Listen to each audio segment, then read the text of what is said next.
सैयद जफर इस्लाम साहब, इन तस्वीरों को देखकर क्या कहिएगा? इसे जंगल राज कहिएगा, इसे कानून व्यवस्था का फेलियर कहिएगा, या ऑल इज वेल बताइएगा?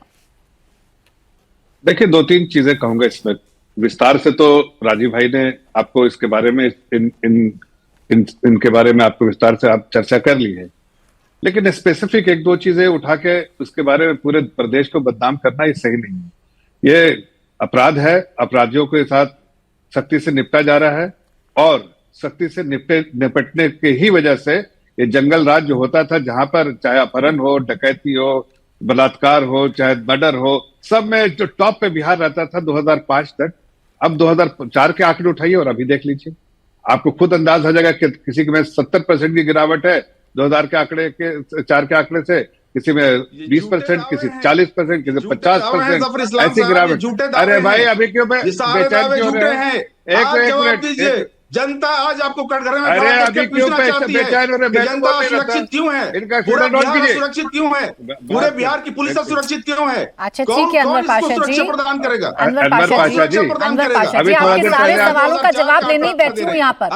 बिहार में क्या चल रहा है यही जानने के लिए बैठी हूँ यहाँ पर, लेकिन आप दोनों एक दूसरे को ऐसे ही डिस्टर्ब करते जाएंगे और आप लोग एक दूसरे के बीच में ऐसे ही बोलते जाएंगे तो नहीं हो पाएगी चर्चा, नहीं बात आ पाएगी बिहार की। थोड़ा सा आवाज डाउन रखिए अनवर पाशा जी की। बोले जफर इस्लाम जी। प्राची जी, देखिए, मैंने तो किसी को डिस्टर्ब नहीं किया और न करना चाहता हूँ। अनवर पाशा जी अभी थोड़ा सा सरमन जारी कर रहे थे और कुछ ज्ञान दे रहे थे राजीव रंजन जी को, और मौका आते ही अपने भूल गए क्या ज्ञान दे रहे थे। अरे जरा अपने गरीबा में झांक के वैसा बिहेव करो। यही तो है आरजेडी के लोग जिस तरह से काम करते हैं, उन्हें जनता की आवाज कभी सुनाई नहीं दी 2005 तक। तस्वीरों पर बोलिए ना जफर इस्लाम जी, मैं इंतजार कर रही हूँ कि जो तस्वीर में टेलीविजन स्क्रीन पर चला रही हूँ आज इन्हें देखकर आप कोई कॉमेंट करिएगा।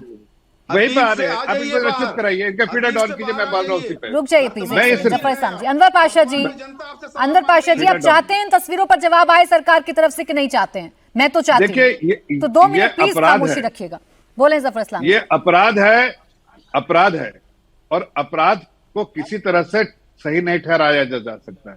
मैं कोई सही नहीं ठहरा रहा, ना तो राजीव भाई ने कहा। उस पर सख्ती से निपटा जाए, उस पर स्टर्न एक्शन हो, उस पे जो ऐसी कार्रवाई हो कि बाकी लोग ऐसे गलत काम नहीं करें, वो जरूरी है। वो एडमिनिस्ट्रेशन का काम है, वो एडमिनिस्ट्रेशन कर रही है। मैं सिर्फ आपको इतना कहना चाहता हूं कि देखिए, अपराधियों के साथ सख्ती से निपटने का जो सरकार का जो तरीका है और जो बराबर साहस दिखाया है उसमें सरकार ने कि इस तरह के जितने भी एंटी सोशल एलिमेंट्स है उनके साथ सख्ती से निपटे, वो कर रहे हैं। लेकिन ये अपराध को हम किसी तरह से सराह नहीं सकते। लेकिन अगर आप कहते हैं किसी को, अपराध को तो कोई नहीं सराह सकता है, लेकिन अगर आपकी बात मान भी लूं कि आपकी सरकार बड़ी सख्ती से निपट रही है बिहार में अपराध से, तो ये स्कॉर्पियो से उतरकर एक शख्स फायरिंग करता है, सामने से न जाने कितने मासूम लोग जा रहे हैं, इसी रोड से न जाने कितने ई रिक्शा गुजर रहे हैं। अगर ये फायरिंग कहीं पर और हो जाती, अगर ये फायर किसी को लग जाता, किसी को गोली लग जाती, तो क्या बैठकर जफर इस्लाम साहब हम ये सुनते कि हम अपराध की सराहना नहीं कर सकते, या हम ये सुनते कि अपराध हो कैसे रहा है? प्राची जी, मैं पटना बहुत अच्छे से समझता हूँ, जानता हूँ। ये उस वक्त सड़क पे गोली चला रहा है इंसान जब उसको भी पता है कोई है नहीं।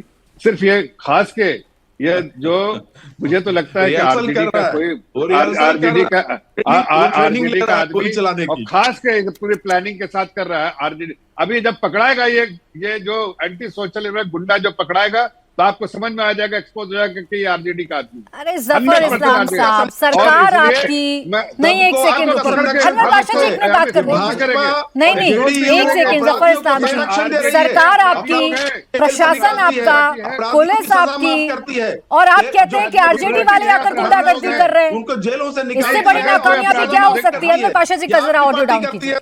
आपकी पार्टी बोले जफर इस्लाम जी।